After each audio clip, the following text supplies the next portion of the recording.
about to view the Anglican EdComm recording of an interview with Dr. Michael Spence, the keynote speaker at the 2016 Integral Dinner and Vice-Chancellor of Sydney University.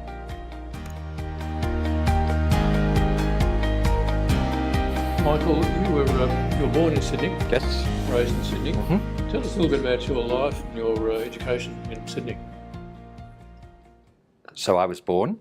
I was born in Lane Cove and grew up here and was educated at the university, where I did English and Italian honours, English honours, Italian honours, and law, because I had 5 part-time jobs and I was cash richer than I've ever been before or since, and it was free because the government was paying. And then I went off to Oxford to write my PhD because the British government was prepared to pay, and I stayed there for 20 years. You stayed there because they kept paying you? Well, they did keep paying me, actually. And I stayed there because I took a fellowship and started to teach law, and then became head of the law faculty and eventually head of the social sciences division, which is one of the 4 divisions into which Oxford was organised. Now, apart from the government paying you and so forth, what did your experience in Oxford do for you?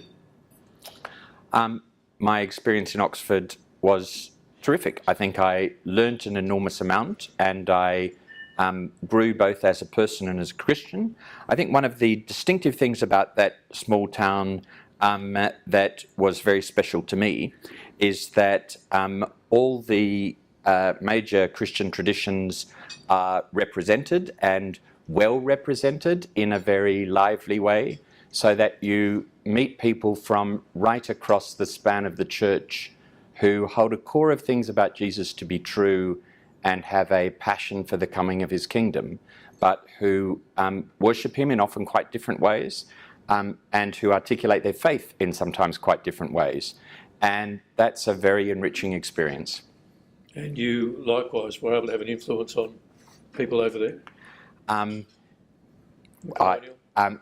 It's great being Australian in England, because apart from the fact that people tell you Australian jokes about 3 times a day, you can get away with all sorts of things. You came back to Sydney in 2008 to become the Vice-Chancellor of the University. What was going through your head in terms of taking up a position like that? So the university is enormous. We have 63,000 students and 10,000 staff and a $2 billion annual turnover.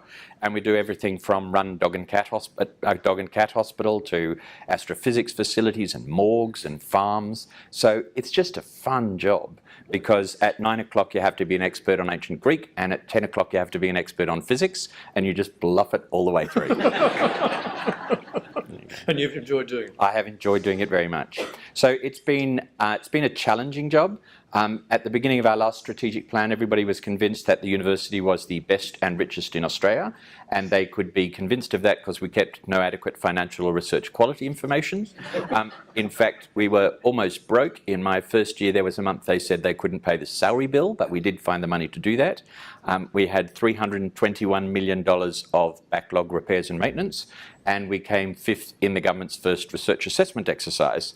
And the problem was that the university was not in any meaningful sense a university. It was 16 warring tribes in the 16 faculties of the university, constantly at war with one another, consuming resources in this internecine war.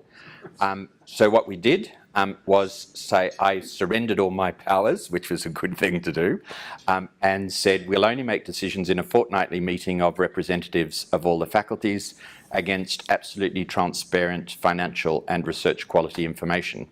And information is a great disinfectant, and by the grace of God and the goodwill of my colleagues, results have been extraordinary. We've invested $1.7 billion in the redevelopment of the campus. We've just had 3 of our best years financially in decades. We moved from 5th to 2nd on the government's research leagues tables. We're $700 million through our $600 million fundraising campaign 2 years early. But more importantly than that, we've invested a lot of money in getting people out of their faculty bunkers to ask the question, what would it look like if we addressed some of the issues in our research that our community was asking, and not merely questions that academics were asking one another.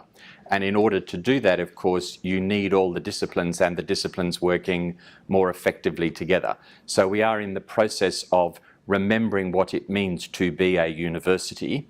And just at the beginning of our second 5-year plan, we're investing in research quality, reimagining undergraduate education, about which you will hear a great deal next year, and working on the culture of the institution. So there you go. This man is very unusual. Combination of English and Italian and law, and his undergraduate degrees, but also he's an ordained Anglican clergyman, as well as the Vice-Chancellor of one of the most secularist institutions in the kingdom. For more information about Anglican EdComm, go to edcomm.org.au. Anglican EdComm, promoting biblically shaped education.